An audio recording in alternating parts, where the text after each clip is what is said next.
50 సంవత్సరాలు సుదీర్ఘకాలం శాసనసభ్యుడిగా, పార్లమెంట్ సభ్యుడిగా, రాజ్యసభ్యుడిగా, కేంద్ర మంత్రిగా, ఐఎన్పిఆర్ మంత్రిగా, వివిధ హోదాలలో పెట్రోలియం శాఖ మంత్రిగా, అర్బన్ డెవలప్మెంట్ మినిస్టర్గా, ఉత్తమ పార్లమెంటేరియన్గా దక్షిణాది రాష్ట్రాలలోనే కొన్ని సమావేశాలలో పాల్గొని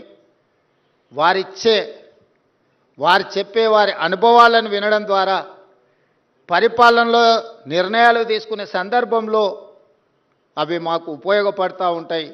అందుకే ఇలాంటి సమావేశాలకు వచ్చినప్పుడు సమయంతో కొలవకుండా వాళ్ళ అనుభవం నుంచి ఏమైనా నేర్చుకుందామన్న ఆలోచనతోనే నేను ఈ సమావేశాలలో పాల్గొంటుంటా. జైపాల్ రెడ్డి గారి గురించి కూడా ఒక మాట చెప్పాలి. నాకు వారికి పెద్దగా రాజకీయంగా అంత పెద్ద సత్సంబంధాలు ఏమి ఉండేది కాదు. 2014లో వారు పార్లమెంట్ సభ్యుడిగా 2000 ఓట్లతో ఓడడానికి నేనే కారణం. కానీ ఏ రోజు కూడా వారు నన్ను ఎప్పుడు ద్వేషించలే. 2019లో వారిని పార్లమెంట్ సభ్యుడిగా నిలబడమని నేనే స్వయంగా వెళ్ళి వారితో కూర్చున్నా. ఈసారి ఎట్లయినా మీరు ఎన్నికల్లో నించోండి, మీ గెలుపు కోసం ప్రయత్నం చేస్తాం.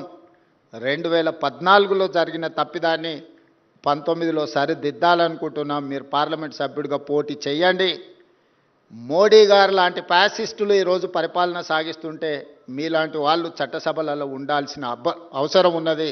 నిబద్ధత కలిగిన, ప్రశ్నించగలిగిన శక్తి సామర్థ్యాలు ఉన్న మీలాంటి వాళ్ళు ఎన్నికల్లో పోటీ చేయాలని వారిని నేను స్వయంగా కలిసి మాట్లాడిన.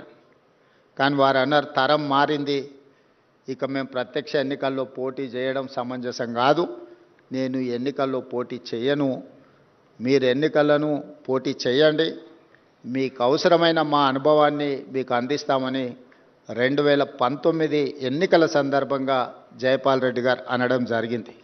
అంటే సమాజంలో వస్తున్న మార్పును, ప్రజల ఆలోచనను వాళ్ళ యొక్క శైలిలో ఎన్నికలను, ప్రజాస్వామ్యాన్ని చూస్తూ ఇప్పుడు మేము ఆదర్శంగానో లేకపోతే మేము మీకు మార్గదర్శకులుగా నిలబడాల్సిన సందర్భం.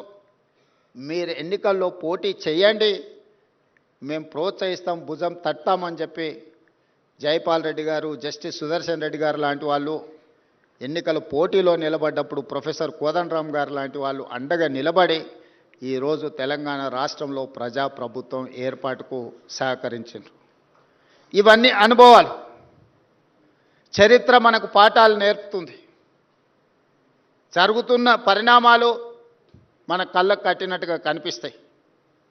ఈ రెండు కలిస్తేనే మన భవిష్యత్ కార్యాచరణగా మారుతుంది.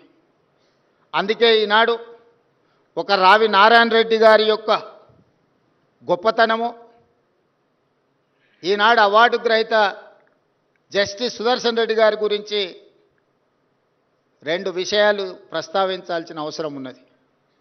మొన్న ఉపరాష్ట్రపతి ఎన్నికల సందర్భంగా కాంగ్రెస్ పార్టీ అధ్యక్షులు మల్లికార్జున్ ఖర్గే గారు, రాహుల్ గాంధీ గారు నాకు ఉదయమే ఫోన్ చేసింది, మాట్లాడేది ఉంది అని.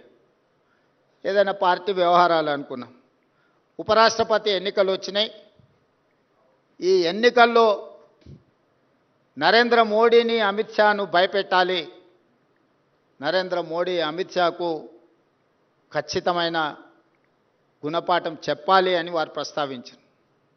వారు నాతో ఎందుకు ప్రస్తావిస్తున్నారో నాకు మొదట్లో అర్థం కాలేదు.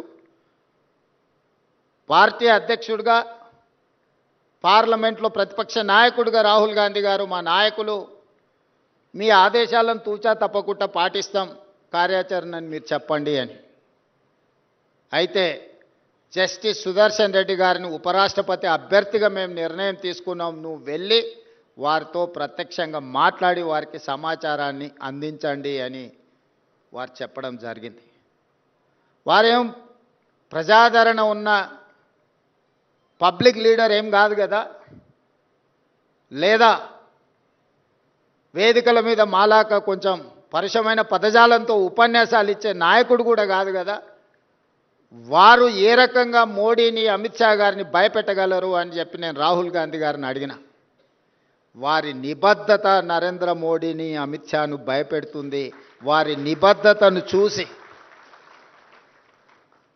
వారు హైకోర్టు జడ్జిగా, హైకోర్టు చీఫ్ జస్టిస్గా, సుప్రీంకోర్టు జడ్జిగా, లోకాయుక్త చైర్పర్సన్గా వివిధ హోదాలలో ఆనాడు రావి నారాయణ రెడ్డి గారు ప్రజాక్షేత్రంలో ప్రజల కోసం కొట్లాడితే న్యాయ కోవిదుడుగా వారి హోదాల ద్వారా ప్రజలకు ప్రజాస్వామ్యాన్ని కాపాడడానికి సల్వాజుడం లాంటి తీర్పులను ప్రజా పరిరక్షణలో, ప్రజాస్వామ్య పరిరక్షణలో వారికి విలక్షణమైన పాత్ర ఉంది. వారిని ఎన్నికల బరిలో మనం దించాలి.